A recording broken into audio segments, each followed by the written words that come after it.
আপোনাৰ জীৱনত যিমান অশান্তি বা দুখ দৰিদ্ৰতা আছে, সকলো দুখ দৰিদ্ৰতা দূৰ হৈ যাব যদিহে আপুনি গাৰুৰ তলত এই ঐশ্বৰিক শক্তিৰ লগত জড়িত বস্তুটো ৰাখিব পাৰে।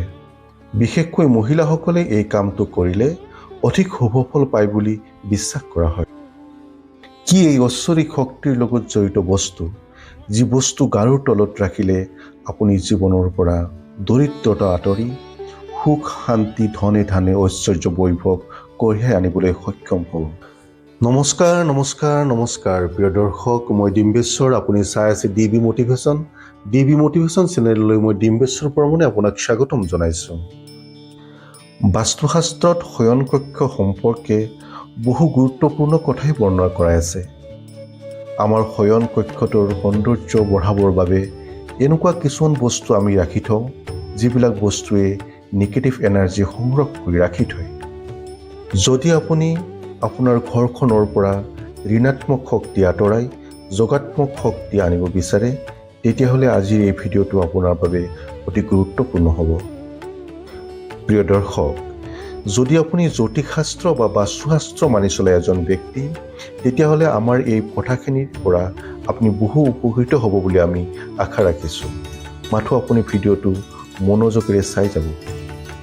যদি আপুনি জীৱনত সুখ সমৃদ্ধি ধন ঐশ্বৰ্য পাব বিচাৰে, সুস্বাস্থ্য লাভ কৰিব বিচাৰে, তেনেহ'লে বিশেষকৈ মহিলাসকলে এই দুটা বস্তুৰ যিকোনো এটা আপুনি যদি গাৰুৰ তলত ৰাখি থয়, ধনৰ শ্ৰীবৃদ্ধি হোৱাটো নিশ্চিত।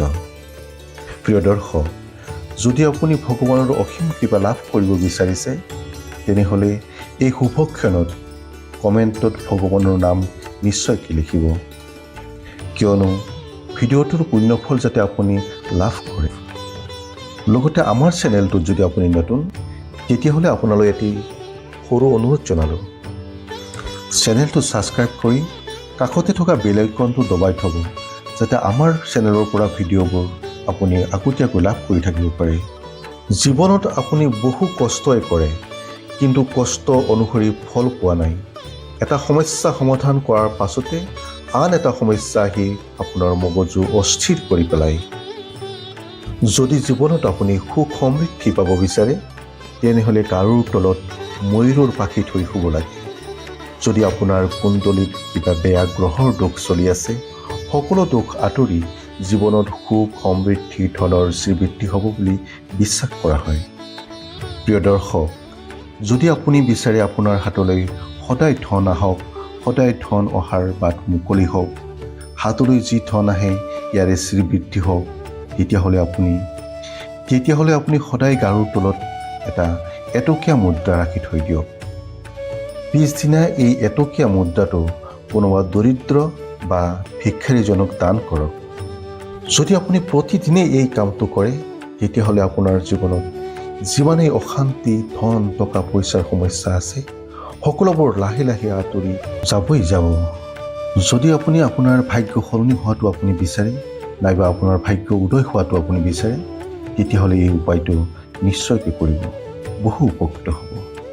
বেদশাস্ত্ৰতো এই উপায়টো অধিক ফলদায়ক বুলি উল্লেখ কৰা আছে। আপোনাৰ জীৱনৰ সকলোবোৰ নিগেটিভ এনাৰ্জি নোহোৱা হৈ যাব।